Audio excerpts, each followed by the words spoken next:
I think a lot of companies are still struggling with what is a value stream compared to a customer journey, what's the definitions, and a lot of companies are using a lot of time discussing those definitions, and that's probably where my practical brain sort of hurts a little, because I don't think it's that important to distinguish between those concepts that much. In the article, we also chose to not look at it as different, even though it is different. The customer journey is different from a value stream. It's two different concepts. The customer journey is more focused on the experiences and feelings of the consumer or the user, where a value stream is more of a company view of product delivered as value to a stakeholder or customer. So it is different concepts, but in talking about transformation and organizational design, it's not that important to distinguish that clearly between the concepts, in my opinion. I think it's better to get started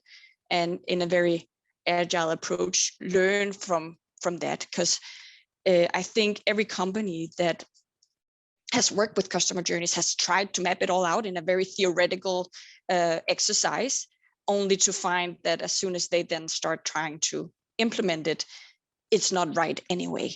So my approach would be more, don't spend hours and hours, or that's not even going to cut it, months and months discussing the exact mapping of, the theory behind value streams and customer journeys and all of that.